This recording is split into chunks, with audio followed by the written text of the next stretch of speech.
So I found it on my notes. All right, let's go ahead and call the meeting to order for the August 23, 1923. No, 2023. Damn. Sorry about that. We're gonna rehash it from way back. Yeah, I just couldn't see clearly. All right, so let's start off with approving the minutes. We've got minutes from the last two meetings to approve. Unless there's something specific to address in either set, I'm gonna entertain the motion to approve both of them together. It'd be the minutes from July 26, 2023 and August 9, 2023 for the Charter Review Committee meetings. Make a motion to approve the date on the July 26th, actually says July 18th. In the top left-hand corner. Okay, let me pull it. So they're right behind. So July. All right, Pete. So we're looking at this here. That's a good catch. July 20. Thank you. Fish said 20. Yeah. July. I had to go back and forth, and I was like, oh, that date's to be the Now I was confused. What was the date of the meeting? Here. 26th of July. It was July 20. July 26. Thank you for catching that. So on our agenda Is is, that the only correction you found? The only one I found was. So motion to approve consent agenda with that correction. Second. well, I think, can you make one for? Would you make the motion? Make a motion to approve with the date change, and now it's your turn to follow. Second. All right. All right, all those in favor of approving the minutes as amended, say aye. All opposed? All right, motion passes. So we approved the two sets of minutes. Now let's move on to the nuts and bolts of this. So I think the first thing we're gonna do is look at some change language that Pete has prepared for us regarding the city manager. So if you look at, I think it's the second or third attachment to our, what was sent to us, B3 on our agenda, and it's look at the attachment in Pete's memo, Nichols, Jackson, Dillard, Hager, and Smith memo that looks like this. The actual language will be in it. And what we'll do is just kind of go down the proposes in order. So the first one is a change to section 9.20 regarding charter review and the frequency of the council appointing the committees. As you recall, I said I'd bring you back several options based on years ending in 2 and 7, 0 and 5. And then got another option so that the whole point was clarifying when does that 5-year period run, so there wasn't any confusion. And then the third option is beginning in 2028, which would be 5 years from now, beginning in 2028, and thereafter appoint and specify that the committee has to be appointed not later than July 1. And that way we have a date times certain every 5 years. And the July was picked because we tend to pick our new boards and commissions around that time period. So anyway, so what we need is take a look at options 1, 2, and 3, and then we'll get a consensus. If we like any of them or don't want to change it, we can do it that way as well. Now, which section are you? 920. So are you, So it's not what they gave us tonight, Look it's at- what was in your email. look at this memo. Okay. Got I got it. Pete's firm letterhead, not the one that came on our. August 15th is the date. You go to the actual chart. It should be in your back. Pete, can I ask a Yep. question? It seemed to me that there was a minimum of 2 years on the cycle to do the review. Where did that come from? I have it in my head. Did you tell, you were saying we do it State law does not allow you to amend the charter more often? more often than 2 years. Okay. So Pete, with that thought in mind, Right, and whichever option we pick, would it be a good idea to say that nothing in this revision would prevent the city from meeting more often, so long as it complies Man, with that- state law, or do we? That goes without saying, Okay. because under state law, the council can, you just can't have an election. Can't have an election more often than 2 years. Right. Amend the charter. Yeah, But the council can appoint a committee as often as they want to review the charter. And the council on its own initiative can call an election to amend the charter. Doesn't have to have a committee to make recommendations. With the limitation that you can't amend it except once every 2 years. so my thought was just so there's no question that this isn't the setting the parameters at, it can only be every 5 years. There's nothing that suggests that it's, No, they can default to the not. it's putting a default mechanism to force the council to address the issue. And a lot of cities that they will appoint a committee, the committee will go through it and say, we don't have anything. Okay, we want you to check and don't have an election. But this way it forces the council once every 5 years to appoint a committee to go back and study the charter, see if there's any So amendments that are needed. if we chose option 2, the council can appoint this committee in 3 years to repeat and then go to option 2, which is 5, 25, 30, 35, 40. They're not bad. I mean, they can They can do appoint one whatever as they want. often as they want. But at the very minimum, this is what they get. Yeah. Are you, so let me be clear. Are you saying that, because I could see somebody reading this saying, well, you struck out at least, the words at least in the current version. And so if you're trying to use some kind of codes of construction, since they took it out and didn't carry it forward, now the council is limited to only every 5 years on 2 and 5, or 2 and 7. We're making this much more difficult than it needs to be. Well, I may be, but I'm trying to make it crystal clear when we decide what we're gonna do, because I don't wanna not. What it says is they have to do this. They, It sounds to me like we don't have to make a decision, any of these 3, because the council is going to make whatever decision they want to anyway. So why are we even talking about it? well, because they want your recommendation. They want your thoughts. They asked us to consider whether this, He was talking about the language. Okay. The language makes it mandatory. It's not discretionary. They shall appoint a committee in each one of these versions. So you don't have to say at least, because they have to do this every 5 years in that time frame. So the one of the 3 with the least change then is option 3. And really, besides specifically saying 2028, couldn't add 2023 and 5. It states that you want the committee appointment to be on July 1st. That's the other thing. Right. Right. Okay. So it gives you the 5 years and it gives them the date. Council, we got to appoint a committee July 1 or July 1. Now, if we meet 28, 33, whatever it is that better or worse than 25, 30 because of elections coming in between or anything like that? The disadvantage to the 0 year is the census, because you don't have the results of the census yet. Is that we- correct? that's, So we don't have to amend the charter to deal with the census. We have a committee and we adopt the changes in boundaries by ordinance. So, But it's a representation thing, right? right, it is, but what I'm saying is it's not going to affect the charter. They're not going to have to amend the charter just because we have a new census out. I agree. it's kind of 2 issues. One is the council wants us to consider whether there should be some more specificity on when it should be appointed. The second part was just part of our discussion of why certain dates might be better than others. If you're going to use dates or years, was one of the most likely and earth-shaking events that happens for a city is going to be the census and the change in your demographics or your population centers. And so that was the only reason I brought that one up.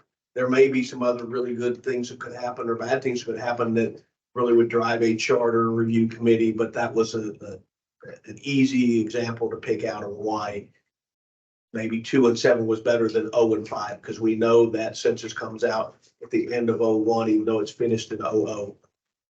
So 3 actually kind of leaves the council with a lot of leeway. They just have to do it every 5 years.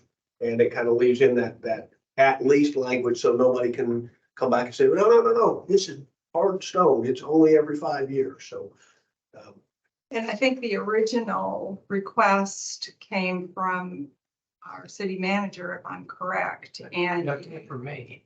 was it you Yeah. on the 0 and Yeah. 5? I wish I hadn't said anything. Okay, so, well, now we're gonna find out whether people like you or not. or at least their ideas. We all like it. But The only reason was it came up with the council. Well, when are we supposed, when's the 5 years from? I go, I don't know. So let's do that. Let's disappoint somebody and move on. So let's do this. So let's talk about option 1, 2, and 3, just briefly. I'm going to ask if anybody has any comments about option 1, then we'll go to 2, then we'll go to 3, and then we'll decide which one we would propose, if we're going to propose any. So option 1, does anybody have any questions or comments or thoughts? Okay, option 2.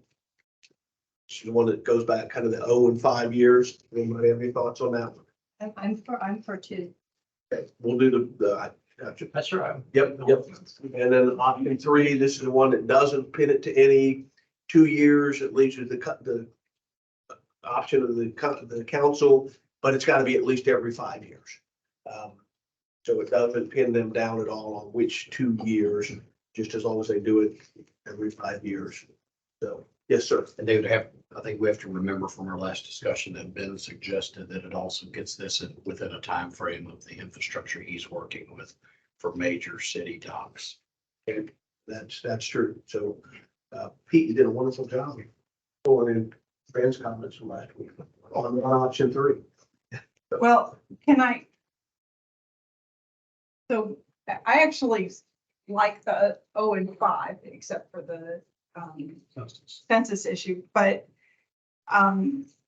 because I've been in those groups where you struggle to remember things that don't happen every year. At what cadence does it happen? And 0 and 5 would be easier to remember than 3 and 8 or 2 and 7. But could we add the sentence about the July 1st appointment? If we do, It's in there. An option 2, is it an option? Yeah, right here, yeah, prior to July 1. right here, look over it. Or July 1. Oh, it's at it's not in the same place. Okay. So, Tricky. Yes, it's tricky, but Just to make sure I understand what's going on here, there is a 4th option, correct? do not, Nothing. Thank you. yes. I just have one question. Yep. So if we go with option 2, would it start in 2025 or would it start in 2030? Would not start, well, yes, it could start in 2025, except that would be it would 2 be years. perilously close to 2 It years. would be 2 years. So we would, if we did that one, it would be, would we want to put in the language starting in Well, 2030? Just remember, the appointment of the committee in a particular year may not have anything to do with the year in which you actually have an election. So you might appoint a committee in July of 2025, and they study it for purposes of proposing amendments for an election in 2026. So you leaving it as is, it leaves Was it. that clear as mud over there? Does that? This may sound like I'm ducking it, but Pete, I would respect your recommendation. And which one of these do you like? Like I said, I wish I hadn't said anything. I like option 3. You know? And the 2 years, don't get hung up with the 2 years, because notwithstanding a charter requirement that they appoint a committee at any time frame, if you have an election, and they can call for an election without a committee recommendation. Okay. And then if you have an election, then you gotta wait 2 more years before you can have another one. So 2 years doesn't necessarily impact when and how the committee is appointed. But you're gonna have that window of opportunity every 2 years. Every 2 years, and technically the council does it outside of if they did it under 1 or 2, they've got to do it in those years, but they could do it every 2 years. As long as they didn't run afoul of. Yes. Couldn't do it 2 years, then 30. And then you'd be outside of it, but And just to make it even more complicated, Let's- there's the 2 uniform election dates, okay, that may change. Yeah, right, That right. may change. Yeah. And the Attorney General was opined that the 2 years means 365 days plus 365 days. And so if the uniform election dates from the one where you had the election, you're gonna have to wait to 365 plus 365 days. Because it happened once upon a time where that next uniform election date was on the second 365th day. So I had to wait till the following election. So, anyway, so, we're beating a dead horse. Right. I like option 3. Any one of them are fine, or leave it as is. all right, more comments before we move to a vote. So, anybody, anything else to add? So, since there's 3 options, let me get a consensus. Is option 3 what people are favoring? 1, 2, 3. All right, why don't you take from somebody make a motion? We I adopt. move that we adopt option 3 as prepared by Pete. I second. All right, motion has been made. It's been seconded. All in favor of the motion to adopt, recommend option 3. Say by aye. Aye. Aye. Opposed? Aye. It passes 7-1. So. All right. Happy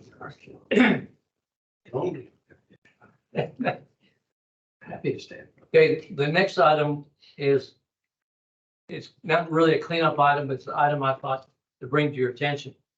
And it has to do with the qualification of city manager. City manager, it requires that the manager reside in the city. The cost of relocating has gotten so out of sight, especially in a community like this where it gets to be very expensive.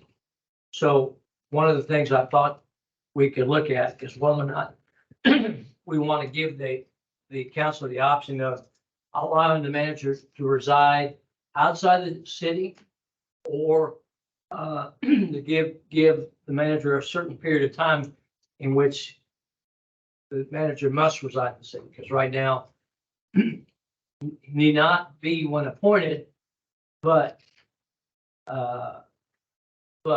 during his tenure of office shall reside in the city of Farmers Branch. So I looked at some other charters, and some say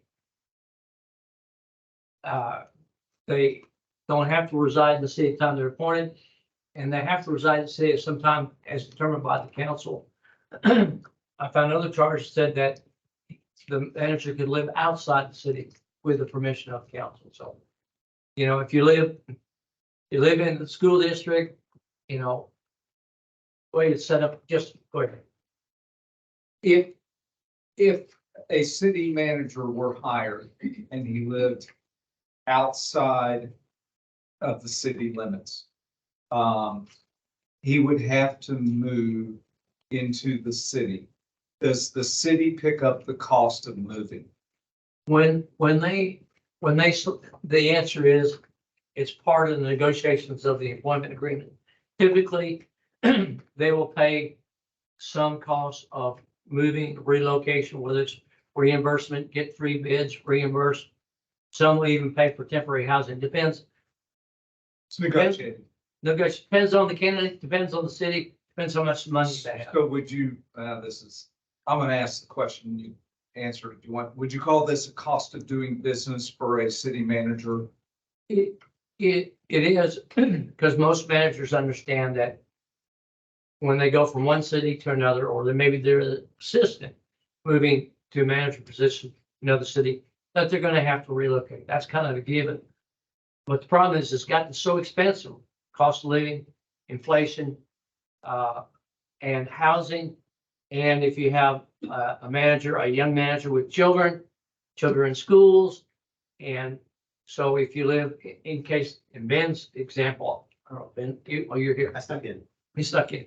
So I don't know where Ben lives, but he lives close to the city limits. Yeah. And it's usually a cost of doing business for those who are relocating, like somebody from outside the Metroplex or from outside Texas, because they do come from outside the Metroplex to outside Texas. So, but is there that much difference if they live within, 5 minutes or within 5 miles? The notion is that, well, if they live in our community, then they have more stake, more skin in the game, because then they live in our community. But Yeah, but my knee-jerk reaction, and I certainly haven't studied this, is if you've got somebody living in Coppell and their kids are in Coppell schools and they're going to church in Coppell and blah, blah, blah, blah, blah, blah, but they're the right talent at the right time. I just don't personally think that it matters in a town of, what's our population now? Well, probably 45,000. The census way undervalued us at 35,991. Most estimates have us in the high 40s, approaching on low 50s, doubling our daytime population because we're 75% commercial. I just wanted to add, I had no idea Pete was bringing this up, so just an outfit. Like, sorry, wait, what? that's what you get for sneaking in. So Ben, where do you live? I live in Carrollton. I actually live one street over from Carrollton city manager. It's a small world. And I will say, it is a part of being a city manager. That is very common for the city manager to need to require in the city, whether it makes a difference or not. You don't love a city because you live there. I live in Carrollton, and I'll be honest, I don't do anything in Carrollton. I come to Farmers Branch to do stuff. I live here more hours than I live anywhere else. The challenge with it is what stage of life your city manager is in.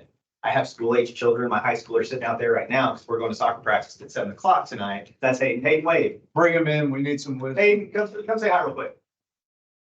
So He's gonna- Dad, that's tough. I'm proud of him. He's a good kid. Just say hi and walk right back up. There you go. You've been embarrassed enough. You want to live in Carrollton or Farmers Branch? There you go. So he's a sophomore Sorry to hear player. that. He goes to Hebron, which is in Louisville ISD, which is, he's on a very strong club team that plays at the state level. We travel quite often. He lives with me, and where we live is because Hebron is the school. It has the strongest soccer team that he can be on for his age. And so that's part of what draws him to Is it. it So a club team or a school team?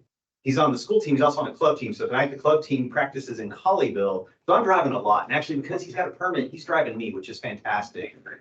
Maybe scary, but I'm just saying, so it's different for each city manager. And some of them have clauses. You have to be able to respond to the city within a certain amount of time. It's different for every city. This is not a hill for me to die on in any form or fashion. I love what I do. I love this city. If I need to relocate to Farmers Branch, I will. I'll work a way for him to still go to the school he wants to go to. So I'm not pulling him out his junior year. And I will give a lot of credit to the council. They gave me a year to make arrangements to get to this point. I am a horrible negotiator. I'm not good at negotiating for myself. It's been my whole life. I'm just bad at it. They were thoughtful enough to give me the time and an allowance to find a way to make it to Farmers Branch. And so I just want to make sure I give a lot of credit to the city council for making it as easy as possible for that journey as well. But as you're finding newer city managers coming into the market, I'm a millennial. I know, please don't look at me differently for that.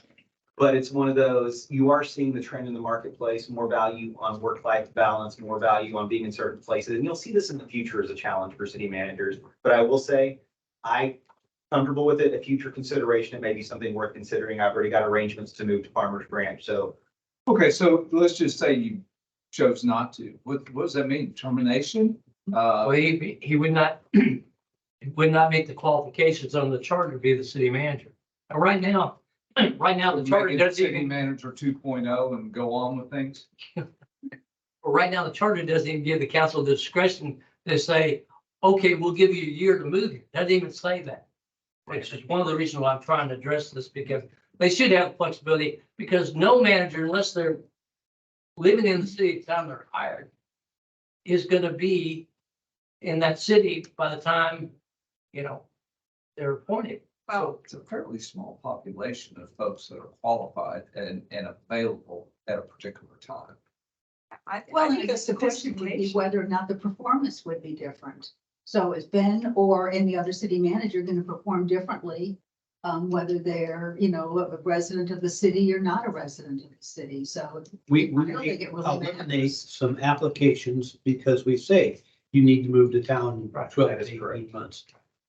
And I think we all, you know, they can choose whether they want to apply or not. But I frankly believe that the city manager should live within the city limits and give him 12 to 18 months to move. So what I'm suggesting that we consider is amending the charter to give the council the authority to determine the time period by which he must reside in the city. Because right now, it doesn't say that. It just says during his tenure as manager, he must reside in the city, Period. period. It doesn't give the council, Not at any. it doesn't say a year, it doesn't say 18 months, it doesn't During say. his tenure. Right, yeah, so our last city manager, Charles, and I'm not 100% certain, but I know that he had property elsewhere, lived in Dallas, but he rented an apartment in Mustang Station, and he stayed there at least 5 days a week, maybe more. So that was his solution around it. But that's kind of a little bit of potentially gaming the system, So, because if from what I said, he was diligent at being in the city at least 5 days a week. You could have somebody that says, well, I'm gonna rent the apartment, but I'm really only gonna be there 1 or 2 nights a week. So I used to think that you needed the city council member or the city manager here for buy-in for emergencies. Right now, with, as Ben said, the current workforce, the dynamics of the workforce and what people will do and won't do, I think there's got to be more flexibility. And so what Pete's proposing, I think is probably a pretty good idea. What is the buy-in of a potential city manager if he's going to live in Dallas and work here? I'm not sure that he's bought in as much as I would like him to buy in. I don't disagree. All I'm saying is this would give the council the discretion to give the manager some time to relocate, to move here. Right. Right now, they don't have any discretion whatsoever. So effectively, you know, so what it said is he will move here. So he's got to buy in. It's just, he doesn't have to be here day one. no, I agree with that. Yeah. I agree to give him time to. I think that's my great. time. Yeah. Great. I think the question is there any requirement whatsoever? But I'm all for the 12 to 18, whatever, however you said it. But in my mind, the question is, and I respect what you're saying. And Well, maybe don't disagree. with buying, but then again, I'm just not sure.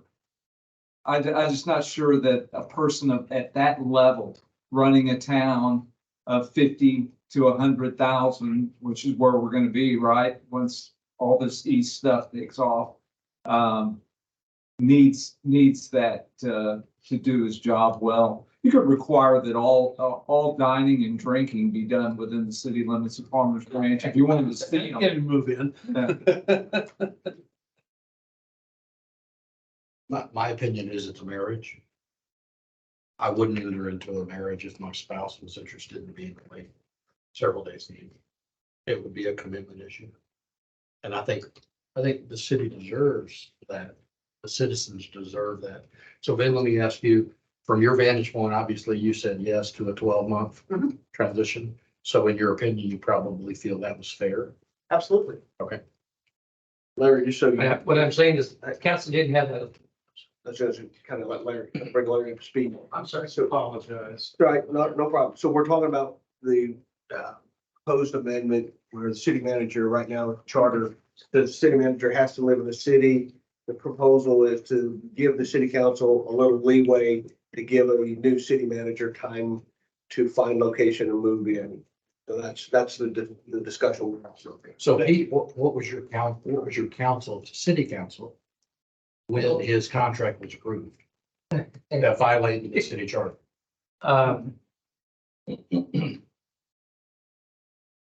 Okay, how can I answer this without violating the contract? Can we go to an executive session? This will be interesting. I reminded them about that, and it is fairly typical, notwithstanding what the charter says, that when they hire city hires a manager, and they want that person, the charter says you gotta live in the city, they do give that person some time. relocate, get their kids, find a house, get settled. And so it very seldom is in absolute accordance with the charter. Because it doesn't always happen that way. And a lot of charters don't have any discretion whatsoever. So I told them a reasonable period of time, I think would be acceptable, but eventually either the charter's gonna have to change or Ben's gonna have to reside in the city, whether he has a second house and lives here Monday through Friday and keeps his house elsewhere, because there's no wiggle room. That's why I was encouraging, at least give them the discretion to determine a time, maybe not to exceed 18 months or something like that, but you gotta give them some flexibility. Yes. Because it costs so much money. I can't afford to move anywhere because I sell my house and I can't get the same kind of house I got right You now. keep saying that anybody who applies here to be manager knows that it's gonna cost money to move. That's true. And they figured that into the equation theoretically. And know that they get the job, they're gonna have to move here within 18 months, and that's all been figured into their equation. Well, and to Ben's case, he wasn't an applicant at the time that they submitted a request for, when they hired a consultant to come in and bring candidates in. Ben was not a candidate at that time, so. And it was later on that the council went to Ben and asked him if he would take the job. So in Ben's defense, it wasn't something he was planning on right then and there. So It if you was don't, his choice to accept or not. That's true. so Ben was assistant city manager before, so he just had not thrown his hat in the ring. Like I said, Brenda, we don't have to do anything. I just thought I brought it up. I mean, that's okay. It's a good topic. So Yeah. let's I think it's important that it does change. let's vet it and then we'll decide what to do. So with respect to this, the council's action versus the citizens, at least from a communication standpoint, the council was put in a position of having to ask for forgiveness later rather than permission then. Is that accurate? well, I mean, they don't have to ask for forgiveness or permission. I mean, the charter says what it says. And they cannot act illegally in Well, theory. and that remains to be seen whether or not that's legal or illegal. You, So that's not the purpose of, once again, I wish I hadn't said anything. If I may, I think it gives the council a clear parameter for how to act in these situations. And also as a city manager that's applying, you're going to review the charter of the city. That's city management 101. You need to know the rules of the land. Seeing that in there gives a good understanding of what you're getting into as far as the city manager's role. So as Pete was saying, they are allowed to, the city can apply its codes when it chooses to and not to. We are allowed to ignore our own rules sometimes for the benefit of the city. For example, the shed behind the police department that's for storage, correct? There's a zoning rule before the state changed it that said we had to have certain facade treatments. In the interest of not utilizing taxpayer dollars for a building that can't be seen for coatings and on the outside of it, they elected to say, we're okay with not applying the facade code to a building that's out of sight behind a fenced in area and a secure area, because it would have been a waste of taxpayer dollars. The code says you shall. 2 years later, the state removed them all. But there are instances where the city can, just like police cars may speed when they need to speed, fire trucks may speed when they need to speed. The city has certain instances where it's allowed to say there's leeway for interpretation of these laws or suspending them. For example, if the council is considering repealing the law is still in the books, they can authorize me to say, don't enforce that rule at this time. We're going back on that because it's a rule we don't want to have in place. They can't do that for state or any above laws that supersede us. But for the laws of the city, their own laws, they do have some leeway with how they apply those. They are accountable to those actions though. And so that's part of it as well. So in my case, they had an opportunity, but that was not, the process was a little bit different with me going into this role. So it created a little bit of a, hey, we need to shift how we're going to approach this because that wasn't something that was planned for. And even then the new city managers coming in, one lived out of state that was a finalist, another one was in another county.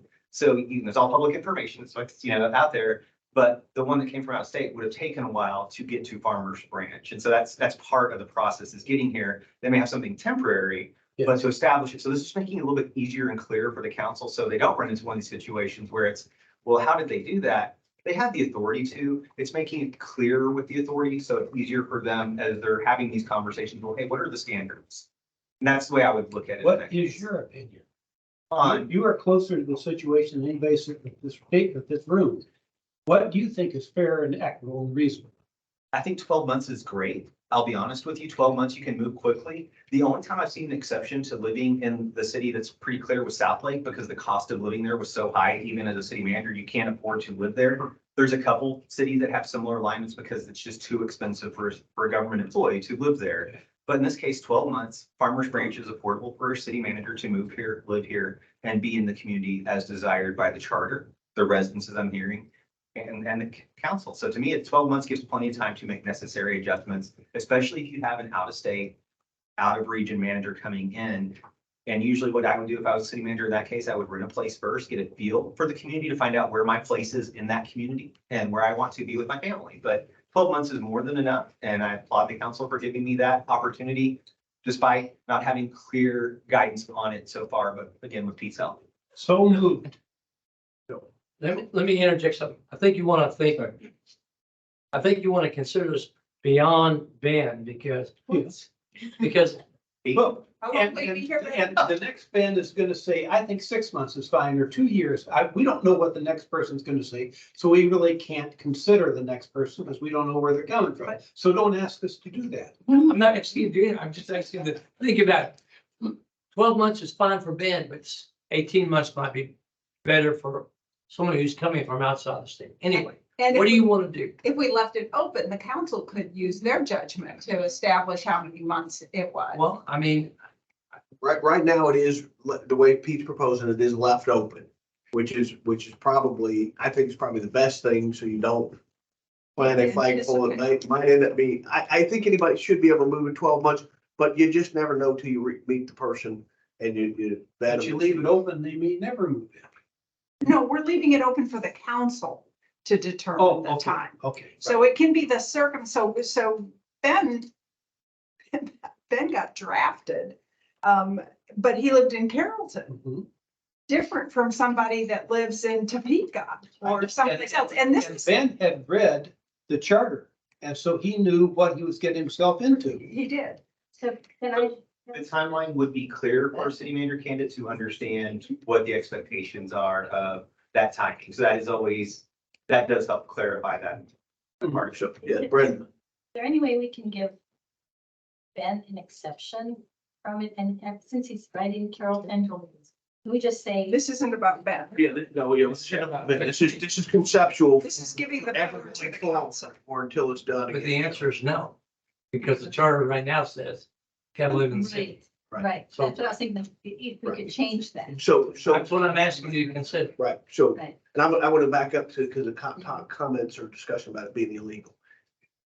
If this went to a court generally is going to look at something that's got very rigid and at least imply some reasonableness timeframes into it. So I would say that it would be wrong to say this would be illegal, or that a court would say this is illegal, because a judge is very likely to say, and this, given the dynamics of the particular situation, the changes in the employment environments, there's got to be a little bit of reasonableness implied into this. So I just wanted to throw that, because I just didn't think that was a correct statement, or at least a thought. So, all right, so just so. Eric just doesn't like me. He wants to No, Make- no, it. put me in the corner. That wasn't the, get it. okay, all right. Okay, so, all right, so let's, there's any more comments? I mean, we can talk about this for hours if we want.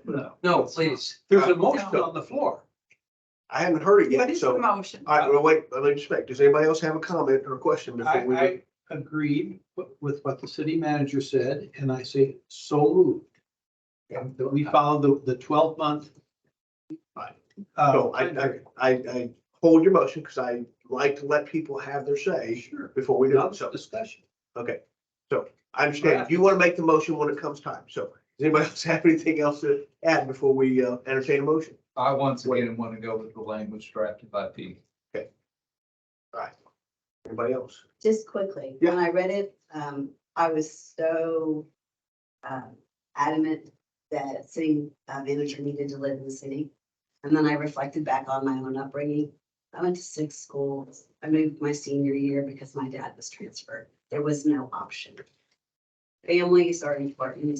And if they can be close and keep your family happy and your job happy, I think that's the best possibility. So we give the council some leeway to work with each person, because each person, as they come to us, has a different set of circumstances. I agree with that, but I also think that the city manager has to make a commitment of some kind to the city.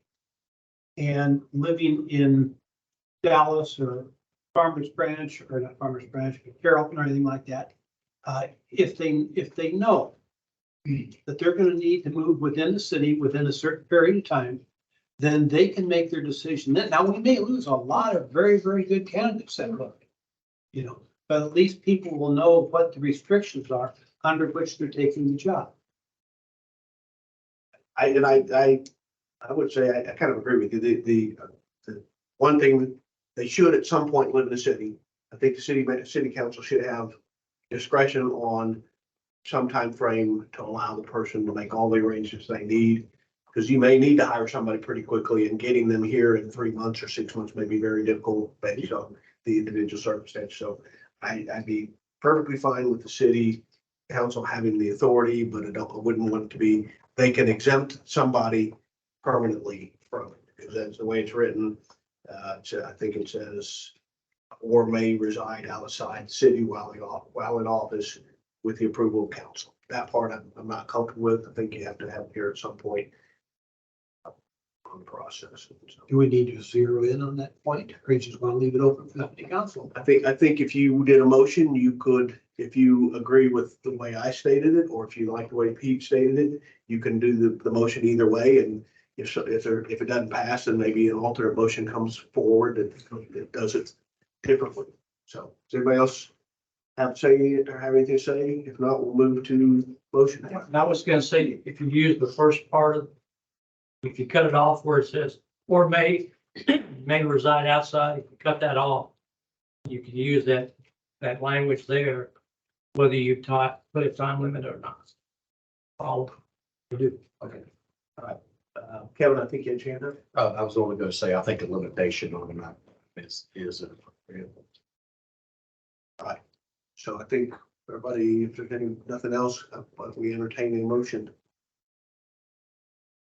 I'll propose that, I'll make the motion that we recommend the wording as provided by Pete, except I would like, with the exception of striking or may reside outside. Have a second. A second. Okay. All right, so all of those in favor of the motion as presented with the amendment, raise your hand. 1, 2, 3, 4, 5, 6, 7. Those opposed? 1, 2, 3. So wait a second. How did we get to that? Maybe I just counted too quickly. 1, 2. Those in favor, 1, 2, 3, 4, 5, 6. I can't count. 6 to 3, the motion passes. So what we will recommend to council is that that will put up for a charter vote, that they will have some leeway in determining when the city manager needs to be in the city. And they may reject it anyway. True. Yeah, they can do their own thing. 6 to 3. Not the mayor. I don't have to vote, but I did. I got You're supposed to vote. So, all right, so it's 6 to 3. I did vote, and we will do that as. All right, so let me back up, because this was the last item on Pete's memo. We did skip the. 7.2, which is Charter Committee notes typo in section 7.02. That one, I believe Kevin caught that 702 referenced section 709 when it should have referenced 708. So this is a cleanup of a typo in the charter. So I'll open this one up to discussion. Does anybody have any discussion? Or Please. do I hear a motion to approve? I move. Do I have a second? Second. All right, so I have a Karen move and a Wayne second. So all those in favor of accepting this one to present to the council, raise your right hand. Looks like we have a unanimous vote. That's an easy one. All right. It's good to be made. All right, Pete, do you have that memo that I handed you, the other Pete that I handed it? topic that was brought. Oh, yeah, there you go. I meant to ask at the beginning, I didn't, if anybody has any additional issues or topics to add to this discussion, either tonight or at a later date. Okay, Kevin. I would like to add, and I don't know exactly what this is going to ultimately mean, but something regarding elections and creating some infrastructure that allows for more secure elections in Farmers Branch. Okay. Not that we have to decide exactly what that means tonight, but I would like to be thinking about what that language might look like. And maybe even some conversation, bringing some outside people. Is there a paper ballot in our electronic voting process? Does anyone know? I think It's a punch card. So there is a paper. Yes. Right, record. and the paper That's is how not the it gets case from in the every machine to the place. counter. So the audit of the vote could be done with paper records, is that correct? Yes, and or could be checked. Okay. I think different elections may be run differently, so we'll need to get some background information on this and have this as a topic for further future discussion, but I've got basically some kind of discussion about infrastructure for secure voting, secure elections. More secure elections. And let me say just a second. On that point, based on my experience and my involvement with Dallas County, the answer is no. You cannot audit. That's what I heard. That's why I agree with you. Yes. Should be. So, and that's the impetus for creating some kind of structure, I believe, within the charter, that at least it makes our value system clear as to what we feel about elections and potentially how to secure those better than we can. Now, Agreed. are we opening Pandora's box when we have our election with somebody else? So let me stop you. I don't want to step on your toes, but this has got to be a topic for future discussion because right now it's just putting ideas on the agenda or at least bringing them up for future discussion. So did I stated it fairly succinctly? Yeah. Okay. I did get an email from a citizen earlier today, so I want to bring, at least mention that so that we can add it to the list as well. We have to be a little bit careful because we're limited in the number of days we have, meetings we have, but before I go to this one, does anybody else have anything to add? Okay, so Oh, I think that's something else. Or is that only to this topic? when you say only to this topic, the one you just said, Yeah, I have a second one. I don't know if Okay, this is why don't the you time come up? you were asking for that or not. now let me go ahead and get your second one, and then I'm gonna go to the one I received today. The second one is the way we handle abstention votes today. And that'll be part of what's here. Oh, okay. So the citizen, so that's a good segue into this one. So the citizen gave me two recommendations or two requests. One of them was in section 2.14 forum and voting. The request was that we strike from the city charter, section 2.14, that any council member abstaining from voting except when disqualified shall be taken as an affirmative vote. So basically, if a council member, and by the way, I'd like to recognize, we do have a council member here who slipped in kind of unannounced, is Omar Roman. Omar, welcome. Good to see you. District 1, right? Okay. So That's on our list. So that's on our list. Any council member abstaining from voting except when disqualified shall be taken as an affirmative vote. So we'll talk about probably in the next meeting or two, how we handle that. The second part of the inquiry, and I think, Pete may be able to kind of jump in fairly quickly, is to adopt and work by the Robert's Rules of Orders in council meetings and committee meetings or board meetings. As a general rule. Yeah, I mean, that comes up quite often, but Robert's Rules of Orders have so many different editions. And quite honestly, anybody claims to be an expert is not an expert, because you can find a version that will be different from all the other versions. And so Robert's Rules of Order might be nice for a charitable organization that doesn't have specific rules like we do as local government, we have the Open Meetings Act, and we have procedures we have to follow. And so, and the council has policies and procedures. If they need more refined policies about what a motion is, what a second is, about how to amend a motion, we can do all that. And some cities have detailed rules about that. And then what happens is they let those rules get in the way of them doing their business. Was this a motion to put it on the table or take it off the table? If we put it on the table, do we need to take it off the table? So you can see that it can be pretty confusing. So Robert's Rules of Order are really just not applicable for city government. Keith, so Yes. if a person currently abstains from a vote, is that a yes vote? Well, you can find Robert's Rules of Order that's the case. Oh, That's what it says. Are you asking that question? I know, but I mean, Yeah, okay. So give us some humor then. So our current charter says yes. If you abstain, it is a yes vote. oh, So. we don't want to default to Robert's Rules of Orders because there are very many editions of it and it can be subjective. And so if there's a rule that we don't have that needs to be specified, maybe it's applicable for the charter, or maybe it's more for the council to consider if they need some guidance about what's a motion, when's a second, how do you amend the motion?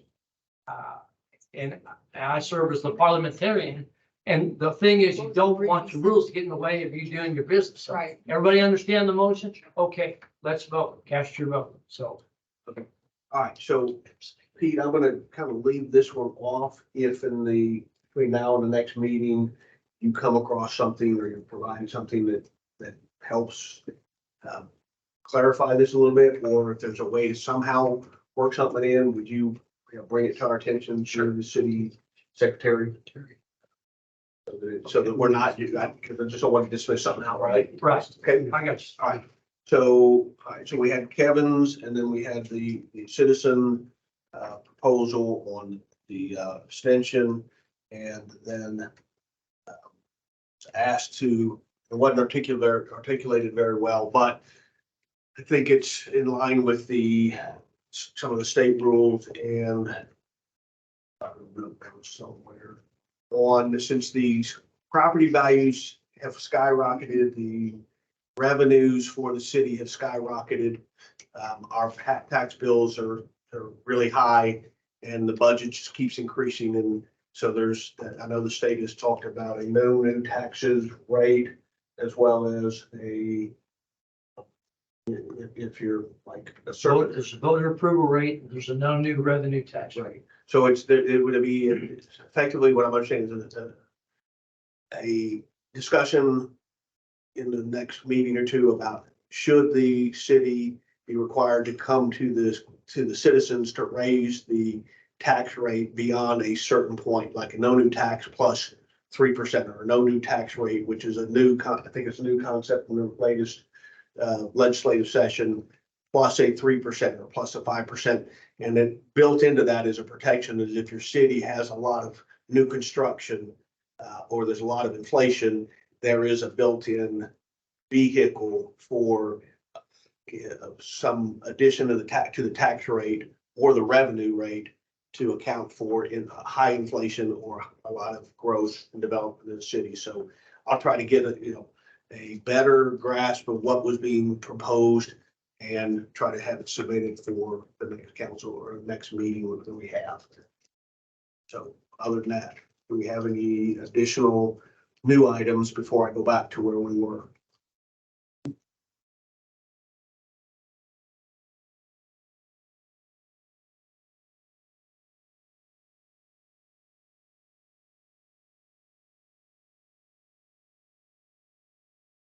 David, I'd only like to make a little comment, and that's it's rather ironic that we're having a conversation about city manager not being able to afford to live in the city.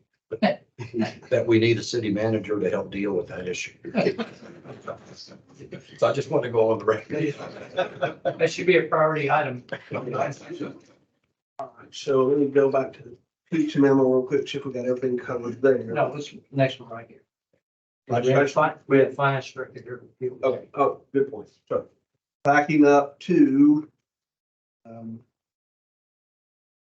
B2 23-542, consider proposed amendments to Article 3, Section 3.2 for the city manager powers and duties. And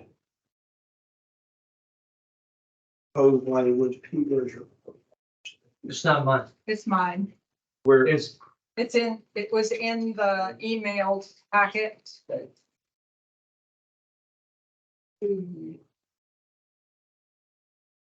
It's got a staff report file number on it. What section? What section in the title? It's section 302. so in the packet as it was presented to us, it was behind the 2 minutes from the last 2 meetings. So, so what, our vice chair Jeannie had, proposed was, it's a paragraph long, but I'm gonna go ahead and read it. Submit, this is for city manager / finance director, really. Is to submit to the city council each month a report of the financial condition of the city by budget item, budget estimate versus accruals for the preceding month and for the fiscal year to date. That on a quarterly basis, provide the explanations of significant variances between budget and actual / accrual results, thereby to keep the council advised of the financial condition and future needs of the city and make such recommendations as may seem necessary. So that is what Jeannie has proposed that we consider as presenting to the council for a change to the city manager / finance director's responsibilities. So let's open the floor to discussions about this. How was that handled today? Good question. So I guess trying to identify what is the Sure. problem we're solving for. So I know we spoke briefly after the last meeting, so there's some things that probably need to work on the wording because of the way we have a modified accrual system. But on a monthly basis, for all of our revenue and our expenditures, and then by the 10th of the month, we've got all of our journal entries approved, and we're posting all of that activity to love to show it, but we have a financial transparency dashboard where you can drill down on every aspect of our operating budget and our revenues and see the comparisons from the revised budget versus actual. So you can go into detail and see who we paid for office supplies, et cetera. So that's what we do, and we utilize, since we have a small staff, we utilize software to help us out with the monthly reporting. And then we have about 4 pages in our annual operating budget, which details out all of our financial management policies. And part of the policies specify that on our interim activity reports are made available to the city council and management, and the financial systems are to be maintained to monitor the expenditures and revenues on a monthly basis, with thorough analysis done at each quarter. So there are also quarterly reports where we go into great detail and providing to the city council. And those quarterly reports are also posted on our website. We have, again, I'd love to show it, but we have all of the detail which you can drill down on. We have our budgets for several years. We have our quarterly reports, our tax rates, a bunch of information. We need to start a little bit earlier than this. Under what confines are we paying our bills? Do we pay within 30 days, 60 days? Is there a restriction in which our bills need to be paid? That's a good question. It kind of goes into the accrual basis. So the state mandates we pay within 30 days of receipt of an invoice. Okay. Now for some of our large construction projects, if the work has been signed off on, so we can bypass that 30-day restriction. But we are doing at year end, we're doing an accrual basis adjustments where we're we're not closing the books at our fiscal year end until November because we're trying to get in all of the invoices that pertain to that last fiscal year. So if a city council person were to log on to the dashboard or a dashboard presentation was made at council meeting, would the council be able to have the answer to how we're doing versus budget in a relatively short period of time? Sure. Yeah. And they can drill down if they choose to. Oh, yeah. Have questions to Yeah, drill it's down. it's a great tool. So how many budget items are there on the current proposed budget? How many cents in the argument? Yeah. Too many. So on your spreadsheet, or your software, do you, and it's updated, whether it's monthly, quarterly, do all of those budget items show up on your monthly or quarterly report? So with the adjustment? every line item, so every budget line item is not, it's summarized to, for instance, there's some things that might be combined. Office supplies or supplies. Okay. So these line items, if we have too many line items, sounds to me like sometimes it's easier to add a line item than to find the proper place for the bill. Well, Yes and no. so we have 31 different funds.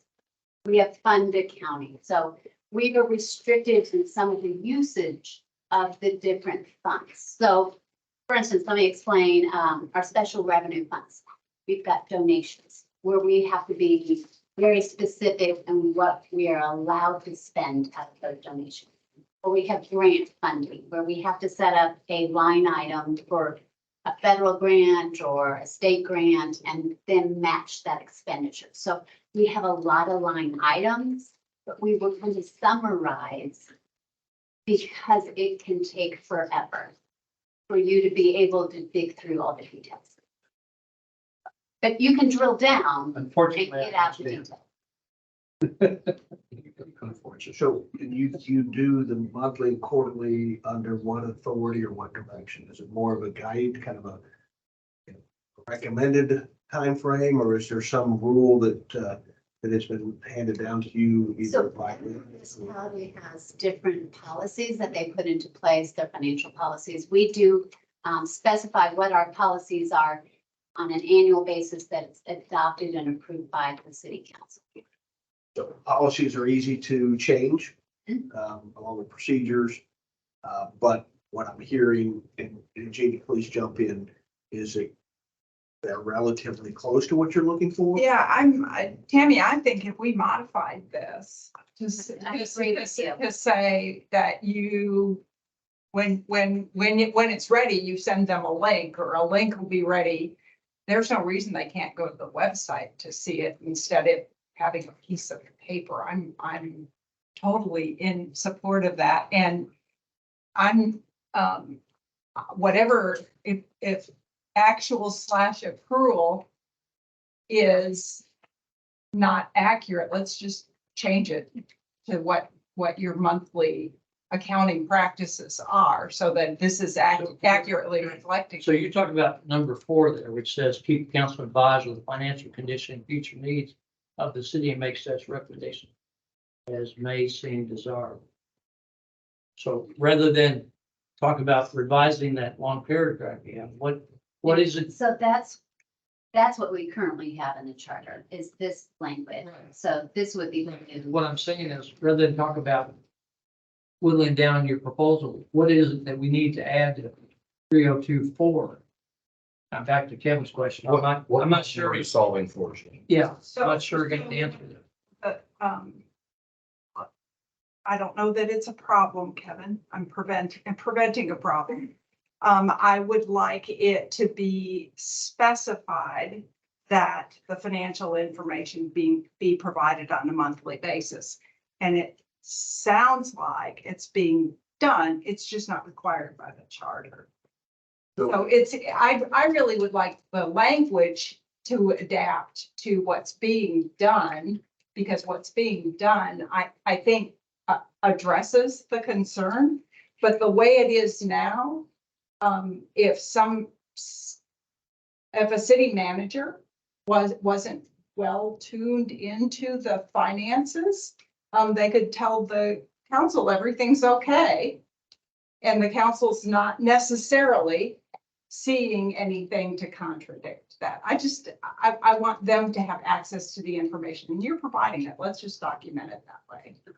So is this, just again, backing up to kind of some of the original analysis we have, is this a topic for a charter review modification, or is this something that might be better in the way of an ordinance that the council puts forward? Can't you add this to one of the existing financial policies you have? So all of our policies are in the budget, which gets adopted by ordinance. So I'm Or we could. I'm trying to see- We do have like an investment policy, so we could do, which we require to do each year, an update. So I'm trying to see what we need to, do we need to add anything here if it's already covered in. covered in another in the ordinance. budget ordinance or in the policies that we have? Because it may change. Maybe technology changes, so it's daily instead of monthly or quarterly, so. So shoot all accountants right now. It's daily. So it goes without saying. Yeah. Yes, I Kevin? think it's fair to assume that if we're going to, the council's supposed to overview the running of the city, that they have their 5-minute budget to actual summary at least once a month. So But- once a month, and that may need to be specified for the city council. So we have weekly meetings where we keep any large variances, we keep our city council informed. The only thing I'll mention is we can't get into that in-depth analysis to provide to the council on a monthly basis. We can do it on a quarterly basis. Yeah, I We guess just don't have the staff. I'm just suggesting that if the dashboard has summary information at a high level, so a 4-minute or a 3-minute summary of how we're doing year to date, budget versus actual. Does anybody in the room know where we are today? Budget versus actual? Talking about other than Two, these two? And Well, and maybe Omar? Well, I looked at her financial transparency board, so it varies depending on which line item you're talking about. I guess that's my point. Right. Is we've got a whole lot of horsepower in the room here and nobody generally has a feel for how we're doing year to date, budget versus actual. Well, we And that's do, probably a problem. we have financial stopgaps, right? So we adopt our budget. The departments can't go over that budget without doing some sort of a budget transfer from existing funds. So, That's what scares me. Ooh, yeah. no, within their own department. Okay. And there's certain funds they can't touch, some of the facility related ones, some of the salary related ones. So, but if they've got, for instance, I have this example right off the top of my head because it happened. An envelope folding machine that broke down. But their office supplies, they kind of already did away with that budget. But they're in another category. They are lower than what they expected on their budget. So they do a budget transfer within their same department fund. And it's important to note, we can't do they can't just transfer money. It has to come to me. Yes, And then it goes to finance. full process. They cannot Yes. just transfer money. And another example is, a great example is when we're understaffed, for example, police and fire, overtime will be higher. But regular salaries will be lower, so they'll transfer from regular salaries to overtime to cover the cost of doing business. None of this just gets blanket approval. They have to justify it all. They can't jump between funds, and there's parameters for everything. And I'm less concerned about that than I am that there's a revenue problem. And the council needs to be aware of it, right? Because all the good budget and expense control in the world isn't going to compensate for sales tax revenue or property tax revenue not being what we need to fund the budget that you've got. So that's my concern, is that they're seeing the big stuff on a regular basis, so that you've got partners in crime, so to speak, to solve the problem. If you're all of a sudden you're significantly under budget on sales tax or property tax. So revenues, and she'll support me on this one, there is a very easy predictable pattern, especially like on property taxes, when they come in, what percentage will be late, what values will be contested. There's a very strong life cycle costing of that one. Water's a little bit more volatile. Right now, water does great because there's no rain and it's hot, but last year wasn't the same. So there is some volatility there. The system's built to attend to those volatilities. Sales tax, on the other hand, there are confidential reports that can't be shared with anyone that show the finance director and myself every month, every business, the sales tax they do, year to year, month, year to year. We will know. And we also have our economic development team out in the field, meeting with the businesses proactively, because there's symptoms of it when there's a problem with the business. So our sales tax, yeah, it would be unfortunate to lose some things, but that's why there's also a stabilization fund put into the budget to protect us if something were to happen. But we know within a month if something's going in the wrong direction, because we'll send our economic development team out to find out what's going on. But they also have very predictable patterns, and it's also a very diverse portfolio in our sales tax. We're not a one industry town. We have a lot of bandwidth and diversity in our businesses to where the sales tax is strong regardless of recession or non-recession. Whatever the market's doing, they balance each other out really, really well. Thrilled to hear you have all of those processes in place, but I feel like the council needs to know on a timely basis if there's a problem. Oh. And that's the reason. I think for Katie this. just wants to institutionalize the updating process. Yeah. Is this something we can capture in some agreed language here and recommend that the council include this in their policies rather than amend the charter? Because then to change it, we'd have to have an election. Because this sounds like something that could be even more fluid, change over a period of time. So is that something that would work for you? Is that we come up with some agreed language and make a recommendation to the council that this be incorporated in the financial policies? Sure. I kind of like that idea. Part of my concern is you put too many items on the up to vote for the citizens. They get to the point where say, there's so many, I'm not even gonna bother looking at any of them. What we put to the citizens, I think we need to keep it very, a tight list so that those folks that are gonna vote have an ability to look at it all and they don't just say 48 items, forget it. 15 items, forget it. But 7 or 8, they may look at them and actually spend some time. And accounting stuff is, I suspect. Well, I'm sure it's very boring to most people except Tammy and I. Well, I'm not even saying it's boring. A lot of the accounting stuff is so over their head, they're gonna say, forget it. I'm not even looking at it. And do they vote on it just because today I feel like a no, or tomorrow they feel like a yes? So this one, in my mind, is not a charter review issue. It's either an ordinance or a policy, because the ordinance can be. Operational. Yeah. Operational. We certainly could make a recommendation where it be. Yes. Absolutely. We don't have to make a recommendation that. Suggest they look into. For charter only, we can make recommendations for ordinances and policies, so we can Where do this. it's most appropriate. So, so what, Ben, what I'd like to do is maybe visit with you and Tammy before the next meeting and talk about the options, and we may pull in a couple of the council members,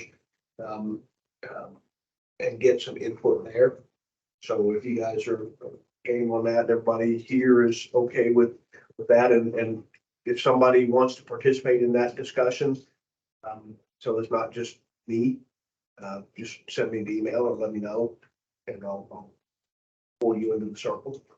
Absolutely. I just want to make one assurance as well. If there's ever anything concerning about the budget, my council knows immediately. Just like if there's a concern with it, like the police response on Valley, 35 the other day, my council knows immediately, and it's not a wait. So if major property is being sold, there's a change in ownership, my council will always know first. And this is not criticism so much as it is ensuring that information flow is always there. Yeah. Even if Ben and Tammy aren't in place. So, but No, I understand. You want the No, no, I policy. don't. They need No, to be on people. Yeah, so where, I'm open to where it's appropriate, but I would like it to have teeth to the council to be able to expect a reporting. I support Jeannie. Yeah, I'm 100% with what you're saying. Just want to make sure. Just, I want to, and the more Tammy and I talk, the more I'm actually impressed with what they are doing. Let's just document that and codify that, but it ought to be a commitment to the council to have that as opposed to but just, Well, you always hope that whoever is in this role is doing that, but yes. They were trying to remove hope. That's a strategy. You replace, yeah, they're not, they're, So we can vote on this next week after you write up what we want to be done. 2 weeks. 2 weeks. okay, so 2 weeks. Yeah, I We got need that. to, we need to chew some more meat off the bone here. So where we're handling this one, I'm gonna meet with Ben. Yeah, I'm gonna meet and then. And we'll come back with a written policy for you to make a recommendation and whatever comes out of that meeting. Hey, Ben, are you getting ready to leave? I am gonna take him to soccer, yes. You can be in tomorrow? Absolutely. All right, I'd like to come see you. Come on down. What time? 10 o'clock. I'll see you at 10. Okay. So David, as a clarification, our next meeting is the 13th, right? I just meant it wasn't next week. You're right. It That's in 3 weeks from this. 13th, September 13th. Yeah, exactly. Okay, so we know what we're doing there. So next, we're gonna move to what is V4 23-543. To consider possible amendments to Article 9 miscellaneous sections. Second. Yeah. This, which is. No, we haven't done it. That was where, those are the ones where we just, on your memo. So we get to go. Those items are on your memo. What item we on? Pete and I are making sure we're on the same ones. Good, then let us So know. it's on back of it, the one from me was B3. Is that what you want to look at?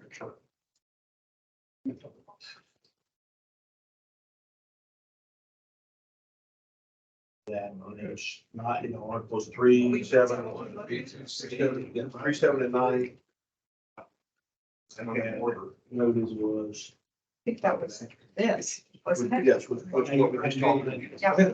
Yeah, so we talked about 23-538, your memo.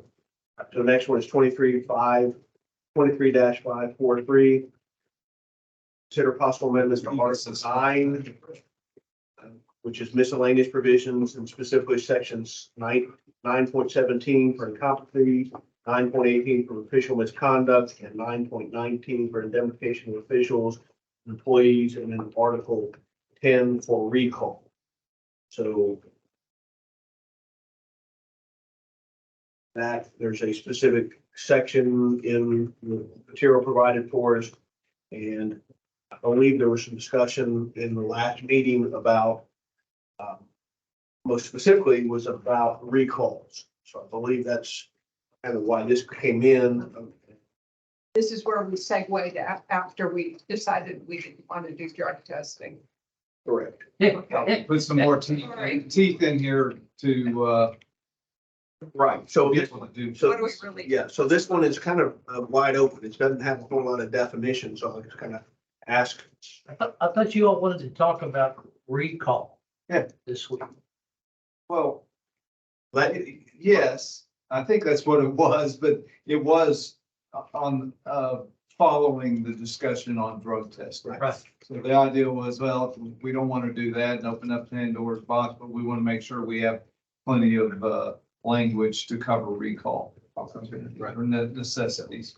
I think that's what I remember. Anybody else? No, That's it. and your recall is going to be based primarily on the incompetency of official misconduct provisions, so I think that's probably where they got roped into this agenda item. But, my recollection, we kind of talked mostly about what's the percentage for a recall and who's involved in, or how you calculate that percentage. So if somebody wants to kind of take it and develop a little more for discussion, let's do that. I think Stacy was going to clarify, but I believe it's 15% of total possible voters. So it says in 10.02. Yeah.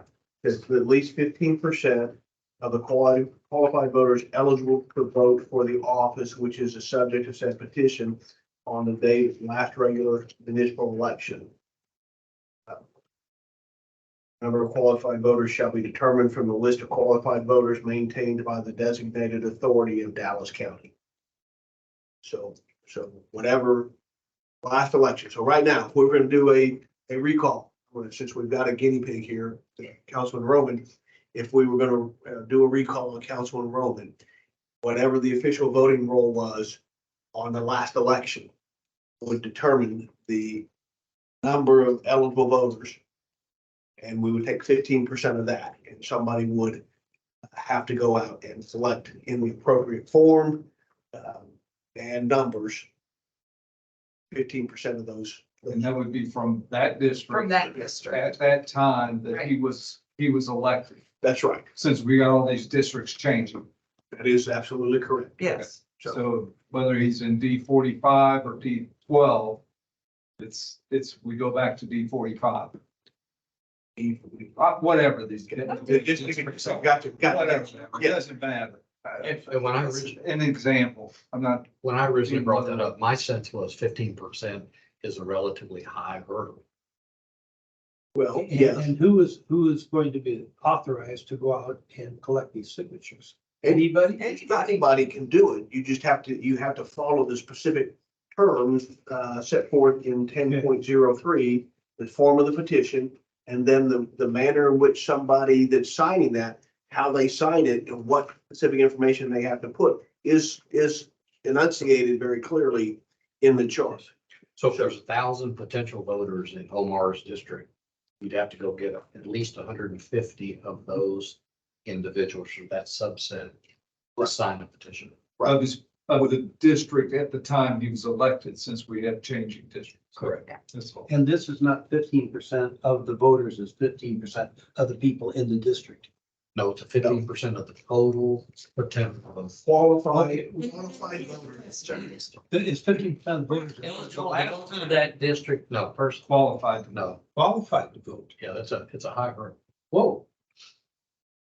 registered voters. Which it should be. Yeah, Which it should. yeah, it should be. Yeah. And your percentage, because you've had an election and the people have spoken, you want it to be a somewhat of a high bar. You don't want it to be, you don't want to make it to be too easy, because then we're gonna have recall elections. I understand that, but I also understand that these people out in Never Land don't have the slightest idea whether or not he's doing his job or if he's going down to work from every day. That's the problem. Okay, so how does that translate into whether 15% is the right number or not? So, but I don't, it's gonna be somebody that has a bee in their bonnet because of something that transacted at a council meeting that was contrary to their interest, isn't it? So it's gonna be you don't see. Oh, no, not always. I mean, there's cases when a person, this was a good example, frankly. There's cases when you know the person has gone off the rails, so to speak, and there's a problem. There's a problem in the household, so to speak. Right, but that's a very, I can't say that since our city incorporated, we've had that kind of situation happen. Maybe once the potential, and it wasn't of such a magnitude that there was a recall vote even attempted. I think there have been threats of recalls here and there, and most of the times I recall it was because there was a specific issue on the agenda or proposed or they wanted, and it didn't get the vote that the particular group or person wanted, and so they started talking about, well, let's do a recall. But generally, when you've got a single issue recall, there's it's like a firework. There's that initial burst of discussion and excitement and flame, but as time goes on, it fades out because people start saying, okay, it's a one issue. There's a whole lot more stuff going on, or their real commitment to that issue of recall is not very deep. So if it's incompetency or misconduct, which I think is what you're alluding to, that doesn't, And malfeasance. does that go through the recall It can process? be the basis for recall. Yes. Yes, correct. So, and is it, Pete, is it our code of conduct, or is it also part of the code, the charter, that if there is one or all three of those that is alleged, doesn't the council have to consider the allegation of incompetency or official misconduct? They can't just ignore it. Well, the council always has the authority to consider whether somebody is incompetent or no longer holds qualifications to hold office, as we had happened here not too long ago. So, So the council has their authority to vote a person out? well, I mean, they have the ability to determine whether or not someone ceases to hold those qualifications. Okay, and they make that determination, then what happens? Well, that remains to be seen, because there's been litigation over that, where that has happened in other cities where they have ousted a council member based on their charter provision. But let's stick with the recall, because let's stick on the subject, because you had, yes, Kevin. So my thought is a 15% hurdle is a big hurdle. And because of that, for instance, you could only have potentially 7% of the voters in Omar's district come out and vote anyway. And now it would require 15 if his district does not like the fact that he's not representing them well for a multitude of reasons. So my thought is that 15 is so high that it doesn't have teeth to make sure that our council people are representing their districts well, based on their district's perception of their review. What if you had 15% in their district? It is 15. That is That's what it is. So what For it, instance, if only 7% of the people in his district turn out to vote anyway, Yeah. now it's gonna require more than twice twice that. that. Yeah, more than twice that number. But is it the people who voted or the people who are registered? Registered. So it's registered. That's what makes it an even higher hurdle. Exactly. Yeah. Yeah. And Yeah. I would suggest that it's almost an impossible. And as a result of that, there's no teeth at all. So, Pete, question, the way this is worded, I think I understand, but District 1 is much larger. It's really larger now than when the census was done. So let's say when we did the census and we changed the group, the district boundaries. Now it was 8,000 voters, registered voters, let's just say. Now it's 10,000 registered voters. It's still 15% of the 8,000 voters, because that's what it was at the last election. Correct. So you've got realistically, but just because of our growth pattern, and the census, you've got right now, you've got a lower bar than really 15%. If you look at 15% of 8,000 versus you got 10,000 now in each district, or 9,000. Throw out an This is the idea. one that's probably true. Can this be reduced to a percentage of, a percentage of the number of voters? In other words, let's say 7% voted.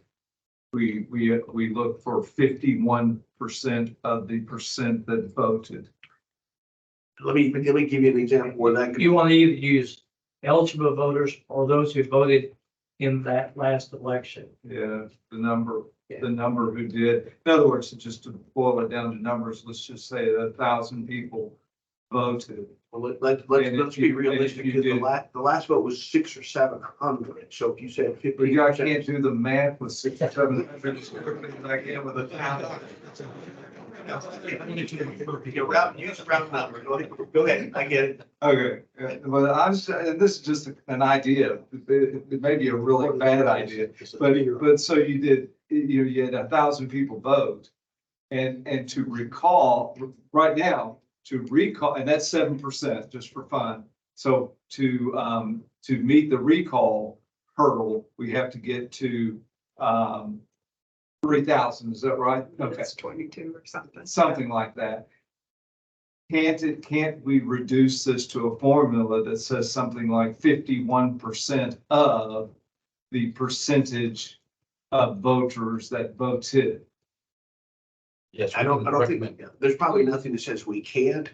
Where that might be a little awkward is that District 1 didn't have a big turnout. District 394 out of 7,500, which is approximately 4%. 7,000 people, but that's not. 7,500 registered voters, 394 people came out to vote, that equates to 4%. Right, so, but then you look over at District 4 in the last election, they had closer to 15 or 18% turnout. So you got a very, But that's why you use a percentage. It eliminates that problem. Correct. yeah, well, We're on a slippery slope. I, If you have a district and the two people that were running came close, I could see that the one who lost potentially could rally their forces and be turning over the election results through a recall. Well, I'm not suggesting 51% is the right number. I'm just trying to eliminate, the problem with 15%, which is a very high hurdle. Are we trying to solve something that's never been a problem?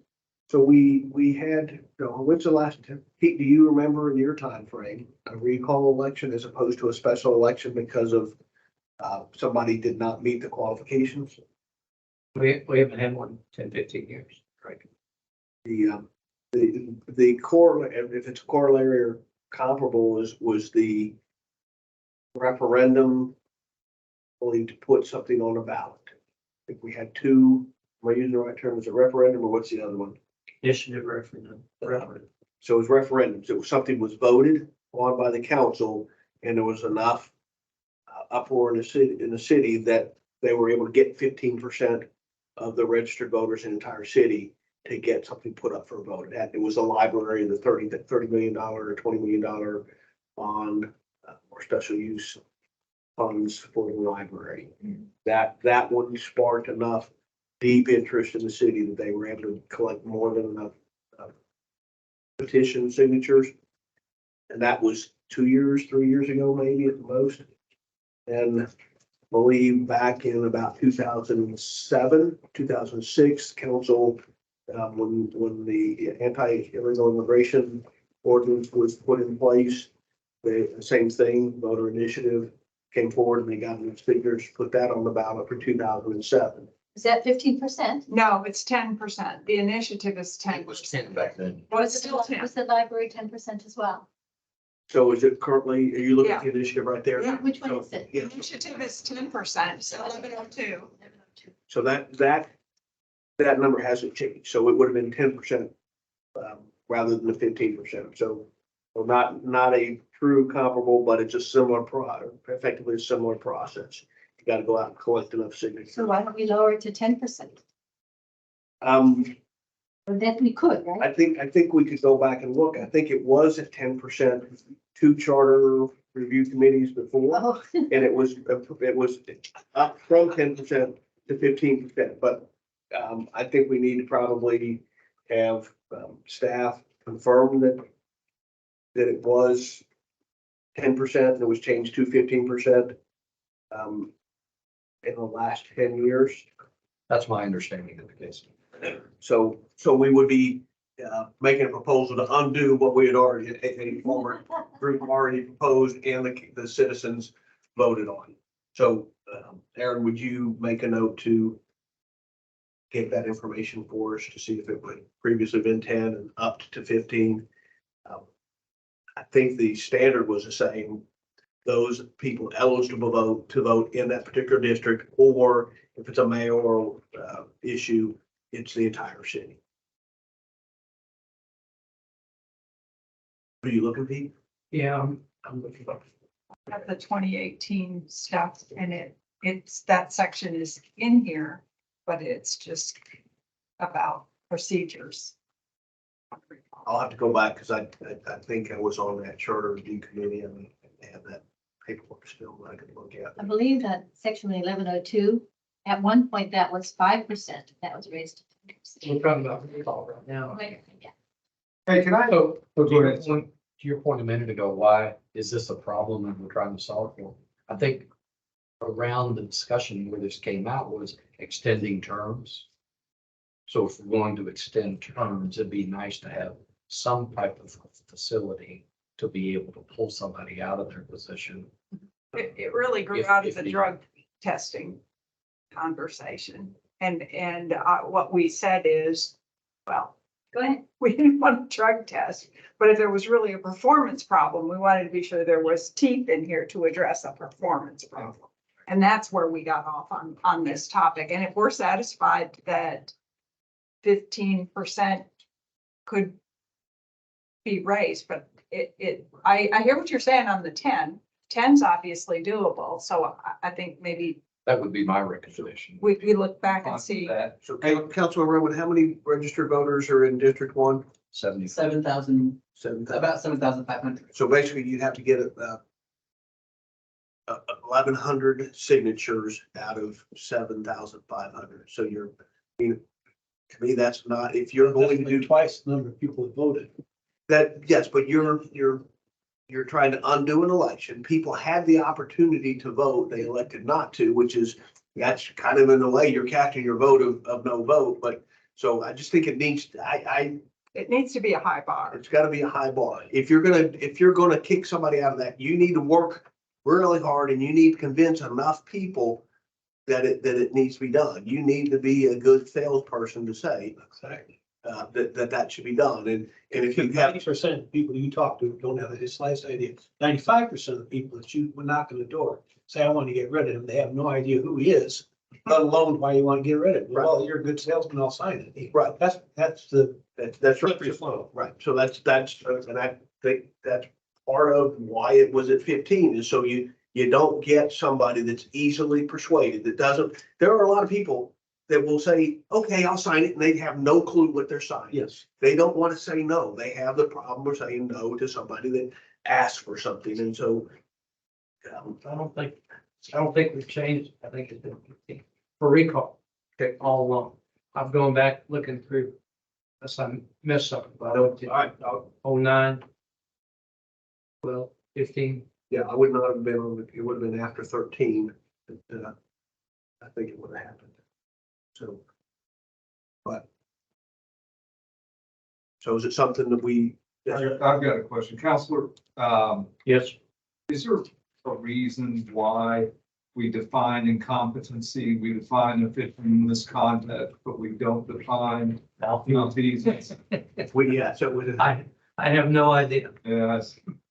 that I'm almost certain we talked about in the last charter review committee is how do you define something like that? And there was another one.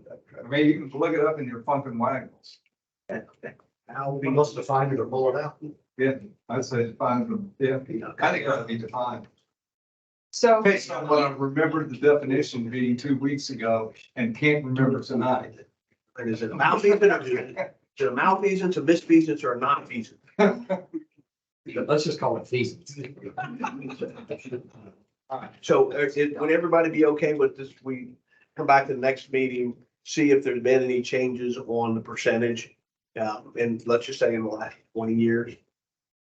That gives us a pretty good time frame. So. You can do it. Sure. No, it'll be Okay, so we're it gonna, should take some time. That's all. On recall, and on initiative and referendum as well. go ahead. I think when you're looking through the 20 years, you may see on one of them that it was changed. And so my recollection may be that I'm thinking, while I'm saying to recall, it may well have been referendum or initiative. So go ahead and do it that way. So we'll defer and bring this back up again in one of the next two meetings. So everybody okay with that? And I just want to make sure I understand. Qualified voters is synonymous with registered voters. Yes. They are, okay. Yes.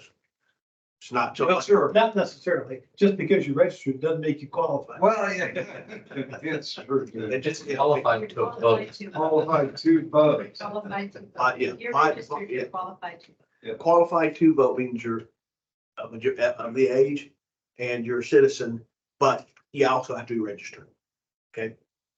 All right, everybody, we'll bring this up again unless there's a group, the majority that says, let's not even consider it. Do we want to continue to discuss it?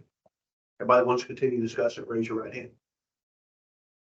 Got 1, 2, 3. Those who don't really want to discuss it any further. 1, 2, 3. Those who don't want to. Abstaining. Yes. Only the new definition.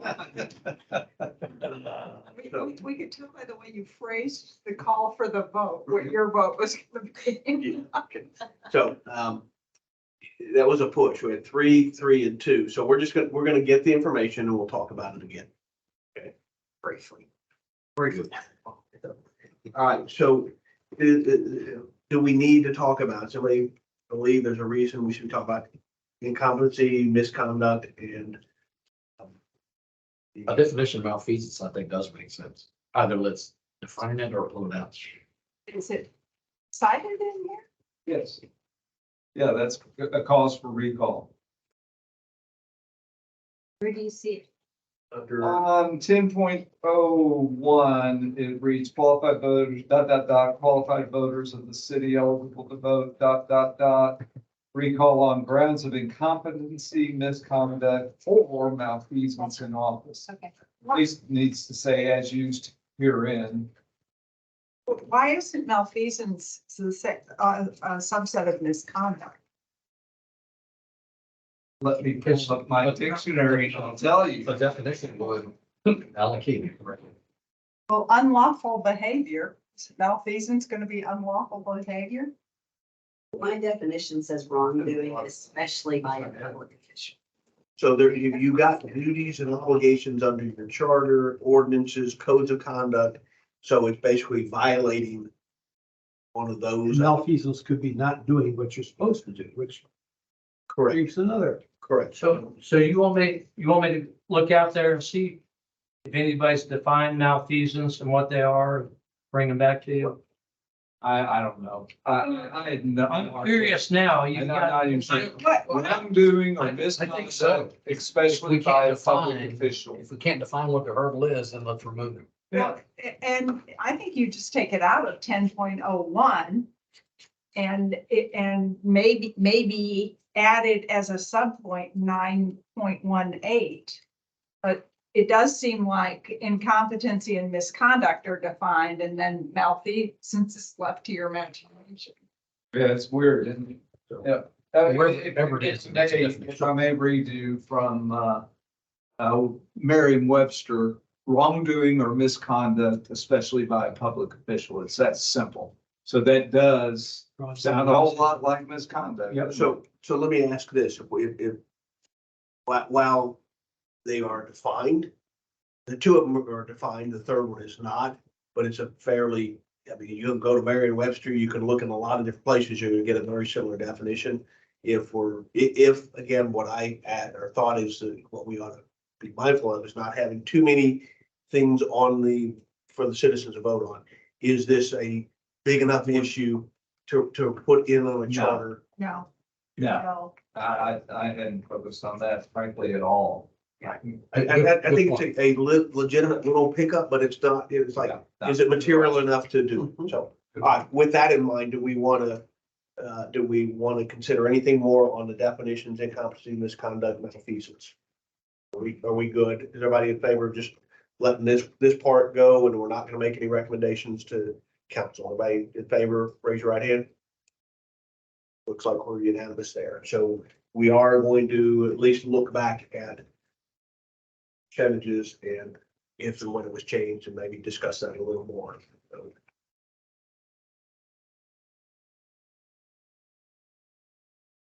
So I'm off the hook on that. You're off the hook on- You're still in the history. Yeah, you're still. I'm doing it right now. Pete, that's until it becomes an issue. I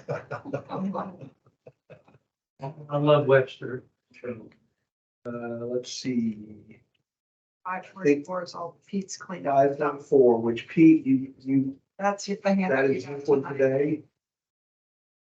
Yeah, there's a couple items I sent out today, and you should have them at your desk that are possible cleanup items. So I think when we got here, this is the one thing was on our desk, aside on the agenda. Right. So, It looks like this one here. Yeah. Pretty accurate. so You just simplified. Is that what you did on power to acquire property for public? Yeah, that was a lot of language saying we can condemn for public purposes. So let's do this. We had 11 minutes. Let's have Pete kind of go through this and so we can, if we don't get done with it tonight, we can jump in on it first thing next week. In the first one way, power to acquire property for public purposes. It's eminent domain. If I recall, it hadn't been amended in many, many years. It's just a streamlined version of, we can exercise the power of eminent domain. That's as allowed by the Texas Constitution and laws of the state. No substantive change whatsoever, just getting rid of some archaic verbose language. The next one is about assessment and collection of taxes. This article hadn't been touched in a few years, and all I did was cleaning up the language, eliminate redundant language, eliminate sections that are not needed. There's no substantive change. With these changes, it would look like most everybody else's modern day charter. One substantive change, it might be the 606 assessor collector. These days, Dallas County tax assessor collector, John Ames, he collects for everybody. Nobody has, I don't think there's anybody left that has a tax assessor collector. So, and under the laws, city can have the city tax assessor collector, or they can contract the function out, which they've done, which all the jurisdictions of school districts have done for several years. So that's kind of keeping up with what the current status is. The last one there is qualified voter. We were talking about qualified voters. Every person, what I did was clarify the language so that it didn't look like we were saying every qualified voter got to vote for every single council member, because they can only vote for the one. They can only vote for the council member in the district in which that person resides. So that was a cleanup of that language. What does it take to qualify as a resident? And it's a question of fact. It's not tied to whether you have a homestead exemption. It's whether or not that's your primary residence. That's where you tend to reside, and it's where you return when you're absent temporarily. So How long do I need to be there? there's no magical time, except if you're running for office, Yes, I understand. okay, or to be a qualified voter. Because you got, there is some time periods. Omar would be, too bad Omar's not here, he could probably answer it better. I can't, there is a time period you've got to register, and I think, I can't remember if it's 30 days or 60 days, I think, pretty sure it's 30 days. 30 days. Until that 30-day expires, you won't be able to vote. I think there's a 30-day period. Okay, Before election day. yeah, If you register to vote 31 days before the election, you should be considered a qualified voter for that district. it's an odd rule. I wasn't aware it was out there until we had an issue. So we can talk about these right now, or we can talk about next time. They're all cleanup items. Yeah, what do you? Thanks, B. I think that's all we want to say. Oh, Yeah, I have one question on I'll it. get more coming, So, Eric said, do you have any more? I said, yes. so Well, when get we, them to us before the meeting. I'd love to. I didn't think we were gonna have time for these for tonight, but I went ahead. I knew they were ready, knew they weren't controversial. Because I can't read and listen to you at the same time. And you Well, prefer, I'll you stop prefer talking this. and let you read. I read better than I talk. So do you want to, will we be voting on these? I would just, I think we probably ought to give everybody an opportunity to read them as much as I'd like to knock them out. I think. And then we can vote on next meeting. This could be the first, well, maybe the first thing we vote on next week. Like, okay, wait, okay, so I have a question for you. There'll be an election and these changes to the charter will be on an electable item. We'll get, the voters will get to choose yes, no. So these will all be items on the ballot, correct? Right. So Council. Goes to city Okay, council. good point. So if council says yay, which you would expect them to. They don't always do that, so. Okay, I'm kind of wondering, and then back to the chair. What'll happen is they'll be, assuming they say all of these are good, there'll be an ordinance calling an election. There'll be a proposition. Propositions have to be for the same subject matter. So there'll be a proposition, shall section such and such of the charter be amended to provide X, Y, Z. And then as an exhibit to the ordinance will be the actual text change like you're seeing right here. So back to the chairman's point about not having whatever number you use, 50 and having 7 or 8 instead. Are we up to 7 or 8? I'm just kind of curious.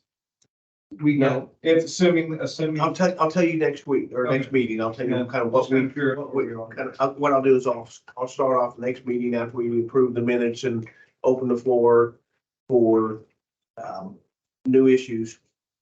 I'll give a summary of where we are. Before we end, we've got 2 people still here. I think we open up for public comment tonight. Is that on the agenda? I see that it's, the citizen comment is on here, so to give them time before we move. So generally, I'd like to run the same way we did do council meetings, is 3 minutes. I don't have very much, just have submitted some written stuff for the members to consider before you guys finally, at the very last, so forth, they can look at the other issues if it's something else that they want to think about. But I don't really think that there's anything new you have not talked about, or anything different. It's just people are opinions, basically. But I don't think you see anything unusual. Are you referring to the letter that you submitted to the city? Yeah, those things, Okay. the same thing. The only thing I would say is that it would be nice that if we could limit, like you said, we're gonna go to election, get them maybe about 7 or 10 good items to talk about, not 15, 20. People don't read them anyway. It's just so many that were against everything. Pete, was there a city? I'm sorry, I didn't mean to interrupt you. Go ahead. That's what I'm saying. I'm just, but our stuff I have will be limited in writing. I just need to know how many more meetings you guys have. We can meet until we have to make the presentation to council in, I believe in late October, early November. October 25th. So, yeah, so it doesn't mean we're gonna meet at all of those times. So I would say it'd be safe to do 2 more meetings minimum. And I don't know that we'll push beyond that too much, but we have the opportunity to. So, all right. I'm sorry. Can I get it? What did your- Andy, last time you spoken on 5, Evo, 2625. I'm translating. And So much real number. Aaron, his letter that he was referring to was in our packet Oh, for okay. August the 9th. Okay, no problem. I just wasn't sure. I don't know people yet. Thank you, Mr. Leo. Everything else? Nothing for the Okay. All right, so we'll close public comment. And if we don't have anything else, we'll adjourn on the 13th. And I'll start off pretty quickly with our summary of where we are. And I will have to talk with city manager and our finance director about the issues that we discussed on reporting budget issues. Chairman, would you be okay if I identified a couple of people that could potentially brief us on election issues? for our discussion about how we could potentially make it more secure. Yeah. As it relates I to don't think there's any problem with that. So, maybe 15 minutes. so what, you want to give us the names now? I don't know who they are. I need to go find out. Who's supposed And to? why don't we plan that for a specific night? So we can get the rest of our business done and have that How have about that night the 13th? dedicated to that discussion. About the 13th? That's 3 weeks from now, right? Is that enough time? When's our next meeting? The 13th. So I want to try to focus on the issues that we've kind of already gotten. Kind of summarizing. And take them a little bit in order, where they've come in. So that would put, since that was one of the most recent issues, and probably the meeting after that. And maybe give us all a little more time to think about what might be involved here, and same thing as if I can think of somebody that might know information, our old the old Dallas County guy that ran the elections, Bruce Sherbert, still local. He might be a guy, depending on what the issues are, might be a good name to bring up. And so yeah, but if you want to just submit them, if you can come up with some names and send them to me or to Stacy or me and Stacy, or just send them to me if you have something, always include Stacy with it.